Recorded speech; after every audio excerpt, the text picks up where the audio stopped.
প্রবাসী কারো যদি স্বাভাবিক মৃত্যু হয়, তারপরও তাকে পুলিশ নিয়ে যাবে লাশ তদন্তের জন্য। তার মোবাইল, মানিব্যাগ, ঘড়ি সবকিছু নিয়ে নেবে তদন্ত করার জন্য। ওদিকে মোবাইল ফোন বন্ধ পেয়ে পরিবার আহাজারি করবে। রুমের সবাইকে তদন্ত করা হবে এই লাশের সাথে জড়িত আছে কিনা। হয়তো কোনো না কোনো মাধ্যমে পরিবার জানতে পারবে তাদের আদরের ছেলে আর নাই দুনিয়াতে। তখন পরিবারের মা, বাবা, ভাই, বোন সবাই ভেঙে পড়বে কান্না। এদিকে লাশ হস্তান্তর করার প্রতিক্রিয়া শেষ হলে লাশকে কফিনে ভরা হবে। আহা, বালিশ ছাড়া বেচারা লাশের কতই না কষ্ট হবে, কিন্তু ও যে বলতে পারবে না, কারণ ও তো লাশ হয়ে গেছে। তো এভাবে করে ও টিকিট পেয়ে যাবে, কিন্তু প্রতিবারের টিকিটের মতো নয়। আগের টিকিট ছিল ভিন্ন। আগে যখন টিকিট পাইতো খুশি হয়ে মাকে কল দিয়ে বলতো, মা আমি আসতেছি। বাবাকে বলতো, বাবা আমি আসতেছি, তোমার জন্য কি লাগবে। এবার যে কিছুই বলতে পারবে না। সবাই আসবে ভিআইপি রুমে, কেউ আসবে ক্লাসিক রুমে করে, আর ও আসবে অন্য আরো 10-12টা লাশের সাথে একত্রিত হয়।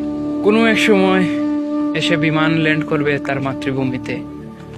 একই বিমানে থাকা লোকদের আত্মীয় স্বজনরা আনন্দে মেতে উঠবে। ওদিকে বাবা লাশটি নিয়ে অ্যাম্বুলেন্সে করে বাড়ির দিকে রওনা হবে।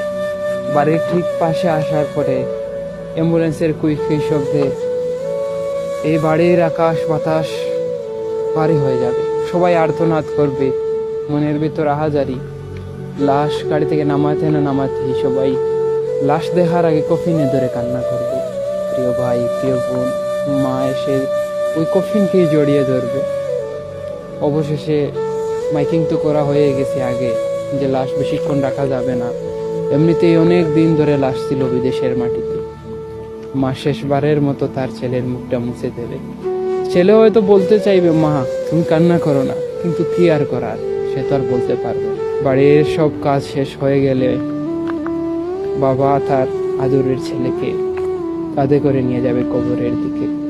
এই খাটিয়াটা স্বাভাবিক খাটিয়া নয়, এই খাটিয়ে শুয়ে আছে তার আদরের সন্তান। কখনো কোনো লাশ তার কাঁধে ভারী মনে, কিন্তু আজ ছেলের লাশটি এত ভারী মনে হইতেছে। ফুপিয়ে ফুপিয়ে কান্না করবে আর বলবে, বাবা এই তো সেদিন তোকে এয়ারপোর্টে ছেড়ে আসলাম, তখন তো কান্না করেছিল। তুই বলেছিলি বাবা আমি খুব শীঘ্রই ফিরে আসবো, ফিরে তো ঠিকই আসলি। তাহলে কেন এবার বাবা বলে ডাকলি না? এবার তো তুই বাড়ির উঠোন থেকে চলে আসলি আবার সেই মাটির ঘরে। কেন বাবা আমার সাথে